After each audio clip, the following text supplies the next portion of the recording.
Hey guys, welcome back to Swift Tech Reviews. I'm Jeff, and today I have another review. I have the LG G3. This is the newest in the LG G lineup. It replaces the old G2. Here we go. It has a 5.5-inch QHD display. I will talk about a little more about that in just a moment.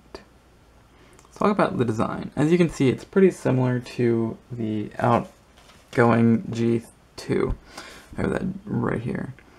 They aren't that different in size, even though the G3 is 0.3 inches larger. The real difference is pretty much just here on the back. As you can see, they changed the volume rocker and the home button. The power button, I'm sorry. The shapes are a little different. This is more ovular and this is a little more rectangular. And the G3 actually has a circular power button, while this is ovular.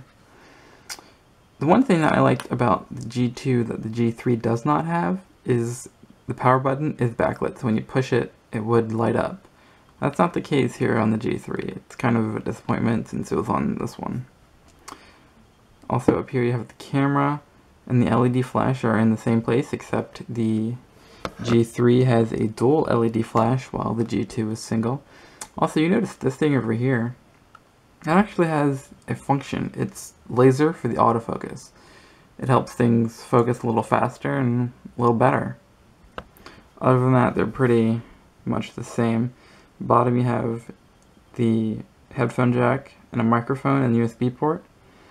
The speaker has moved from the bottom to the back for the G3, as you can see right there. And on the top, you have the infrared port and a microphone. One noted addition that is very welcome is the removable back cover and battery. So you're able to change this out if anything happens to it, if it gets scratched or broken. You can easily just switch that out for a new one. You can also just take out the battery, put in a bigger one, or if this one starts to die quickly, just get a new one. Pretty simple. Another welcome addition is the ability to have expandable memory, which is something that the old G2 did not have. As right now I have a 32 gig card in here, and it is expandable up to 128 gigs.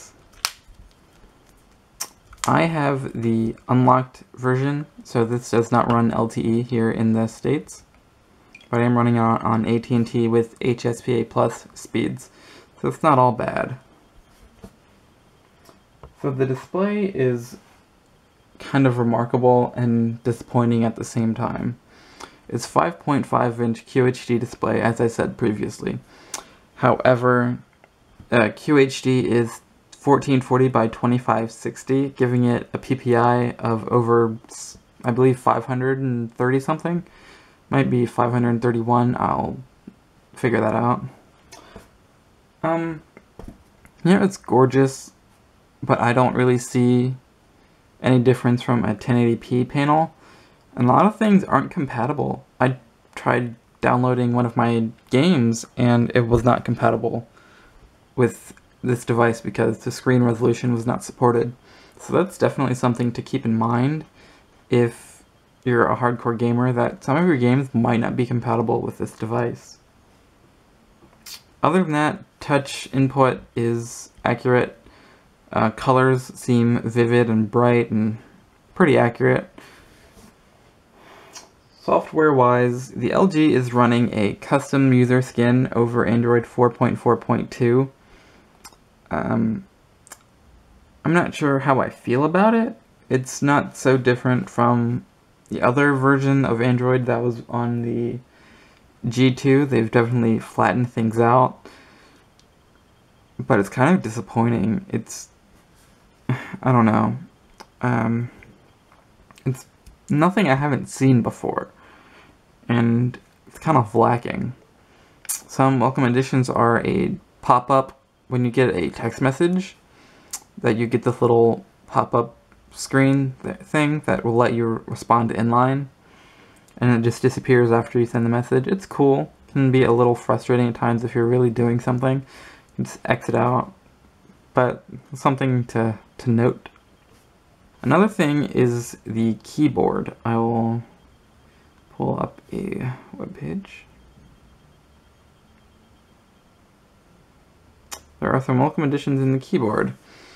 You can change the height and the user buttons here at the bottom, which I kind of like being able to do. Here you can change keyboard height and layout.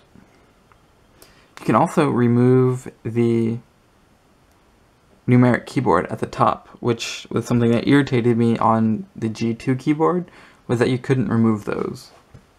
You can also change the keyboard theme, so you can change it from white to black or vice versa. You can split the keyboard so it's split, type over here, over there. You also have the option of adding or removing buttons on the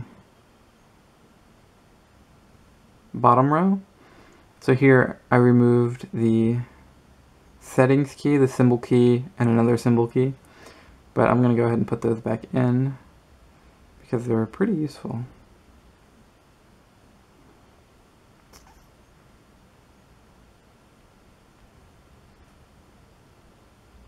Okay. That I noticed that I could not do was change the keyboard height for the landscape. As you can see, it's pretty small. Wish I could just change the height of that. And when you're in the editor, it only does it for this main keyboard, which I think is kind of like, I don't know why they didn't allow you to change the landscape keyboard, even though that makes the keyboard larger. So that's also something that I had a little problem with, but it's not so bad. Within the actual settings, you can customize a lot. So you can change your touch buttons from black or white. You could also include gradations. So here's white with a darker gradation, and you change black or black gradation. I find that pretty cool. You also change the transparency. You also have the option to hide the home buttons when you're in the predefined apps. And that's pretty cool.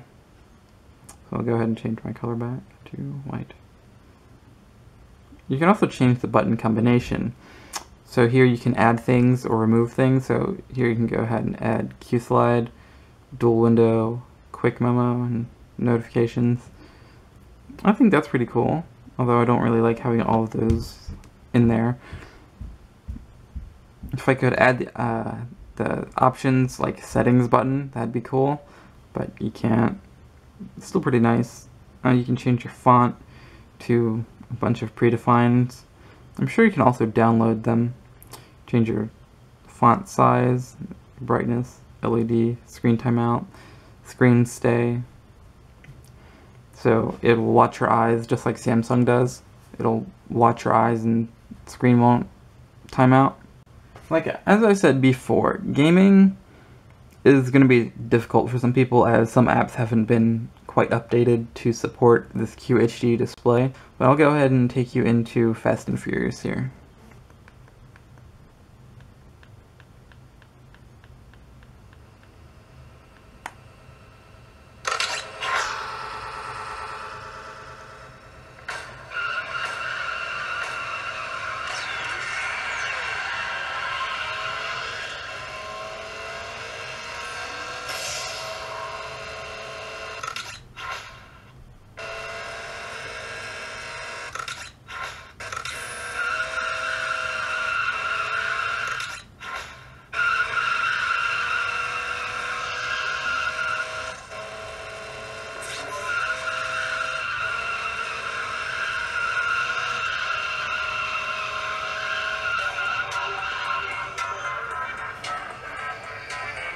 No visible lag or slowdown. However, I will press the home button and you'll see what I mean by there's a little lag when coming out of it. It'll take a second for the home screen to propagate. So it doesn't do it that time, but it did take a few seconds for the app to actually close.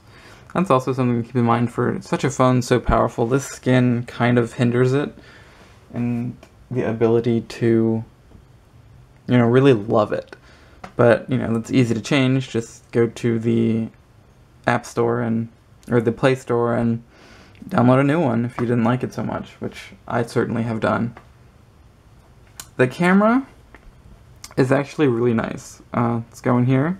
Shutter speeds are very, very quick. So let's go ahead and take a picture of the G2.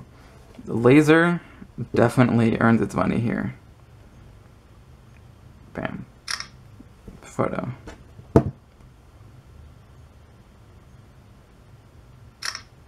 Bam. Done.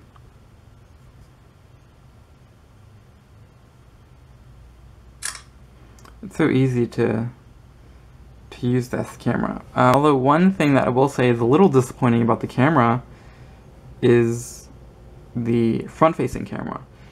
It's only 2.1 megapixels, and I find that on, a $600 phone, the quality was really lacking. I'll go ahead and show you that.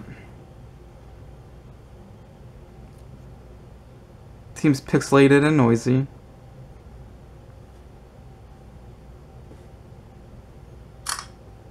And quality is just not that great. But, it is a front-facing camera. But a lot of people like to take pictures of themselves and have video chats. And I don't think this is up to par, especially phones coming out with, 5 and 8 megapixel front-facing cameras like the HTC One and the Blue Life Pure XL. And they're a lot, the Blue Life Pure is definitely a lot cheaper and has a better front-facing camera. Video playback is pretty good. Let's go ahead and I'll show you a video.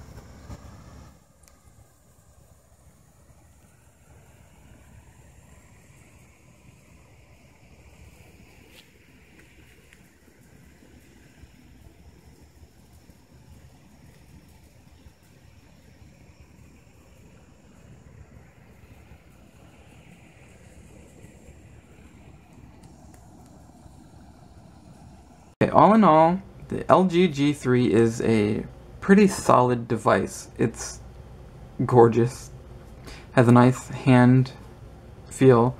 It feels sturdy without being too light. It's meaty, and those are all really good qualities. And the addition of the removable backplate, battery, and the micro SD card definitely make it, a phone worth buying. But if you have a G2, the G3 is not going to be that much different. So just keep that in mind. Honestly, if I didn't already have the G2 and the G3 was my first smartphone, I would be in love with it.